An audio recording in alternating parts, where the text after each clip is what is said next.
Hey, what's up guys, how's it going? In this video we're going to be doing a quick run through on the 2020 Koenigsegg Jesko that just got announced at the 2019 Geneva Auto Show. We'll talk about the specs, literally all the ones that Christian von Koenigsegg mentioned in the press release, and highlight how this car will change the automotive industry.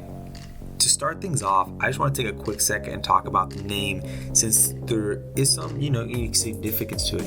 Jesko, actually, I've been pronouncing it wrong. It's pronounced yesko, is actually Christian von Koenigsegg's father's name, and it's really cool to see that this company has grown so much over the years, and he's actually able to name a car after his own father.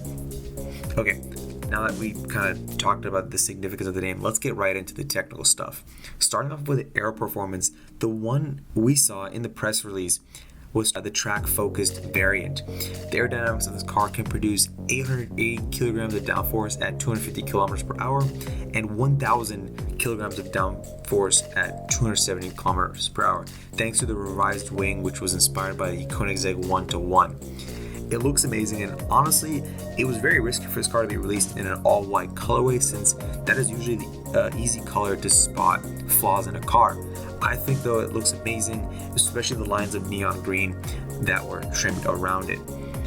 The other variant of this car will be more focused on top speed as opposed to track performance, and has been tentatively named the Jesko 300, since they do plan on beating that 300 mile per hour barrier with that car, and I think that's super exciting.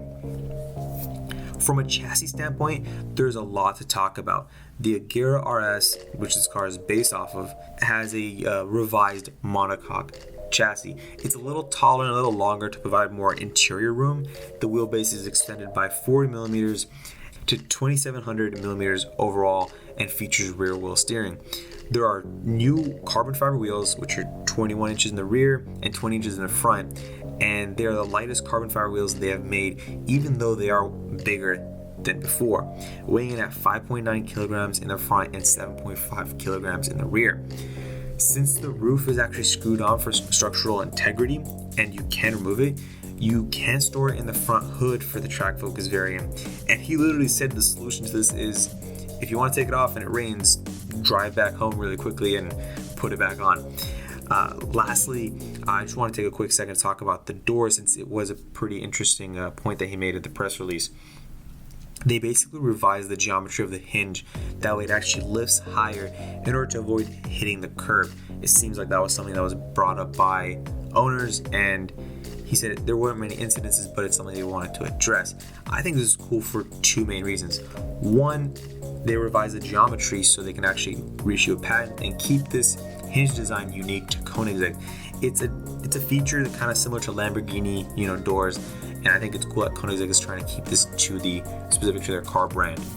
The actual second part, which I think is really cool, is that it can be retrofitted to existing cars. So they're really keeping in mind their current existing customers and not saying, oh, hey, you need to buy the new car, but hey, we can actually implement this fix to your car if you want it.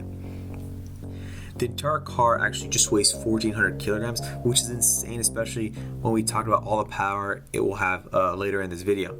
The Jesko has an upgraded triplex suspension with an added helper spring, which is basically an additional spring which helps it support the added effective weight of the car once it's at high speeds, and has all that downforce we mentioned, like up to 1,000, so almost doubling the weight. You definitely need that spring there to keep the car from basically bottoming out or acting a lot stiffer than it needs to be.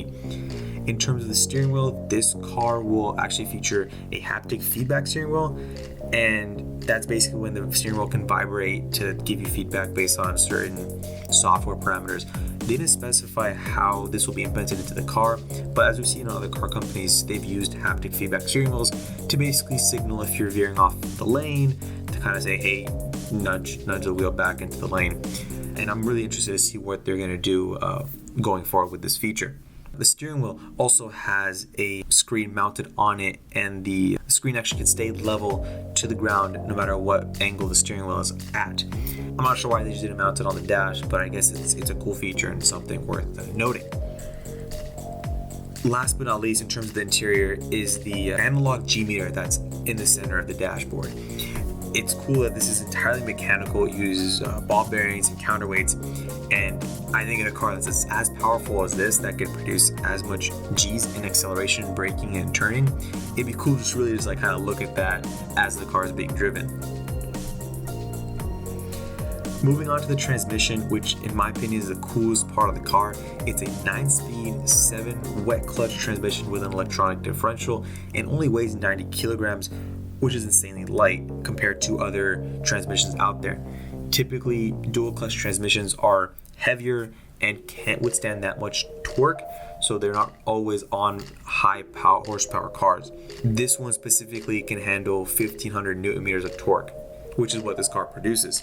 The benefit of the wet clutch system, or having 7 wet clutches, is so that you can go from any gear to any other gear as fast as a DCT can go from one gear to the consecutive gear afterwards. So let's say a regular transmission can go from 3rd to 4th in, let's say, 10 milliseconds. This car can go from 3rd to 9 in 10 milliseconds and back from 9th to 3rd in the same amount of time.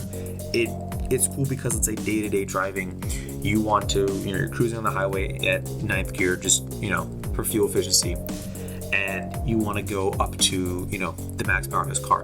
There's 2 indentations up and down in the gear shifter, which if you go to that second indentation will bring you to the lowest gear possible to bring the performance to as high as it can without over revving the engine, and vice versa for shifting it up. And I think it's really cool for, let's say, day-to-day use. You want to just get on the power real quick and, let's say, accelerate to pass, or get onto the highway. And I'm not sure if it's really made for the track, but I think it's something unique and an interesting application of that feature in the transmission. Going on to the engine, which I referenced earlier in the video, it's basically the revised 5-liter V8 they've used in previous Koenigsegg's.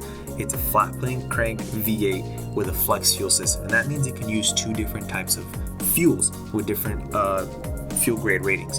A 95 octane fuel will allow this engine to output 1200 horsepower, and an E85 fuel will allow it to put out 1600 horsepower and that same 1500 newton meters of torque.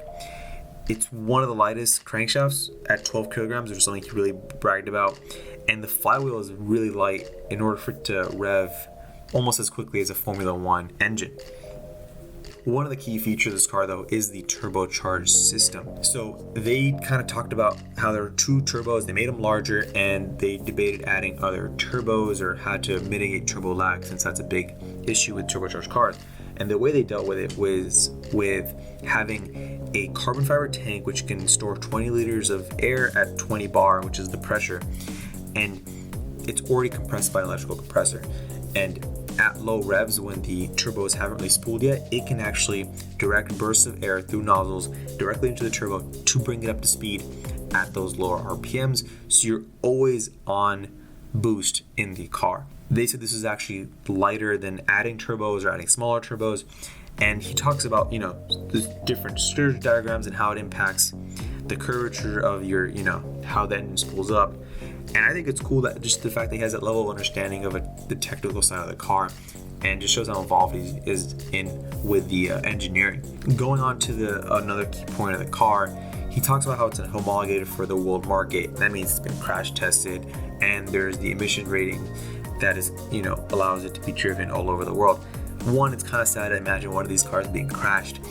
And 2, I think the more interesting feature of the car is the fact that it can meet all emissions ratings. Usually high performance cars have a struggle with that, but the things they did in order to make it pass all emissions ratings up to 2026 is interesting.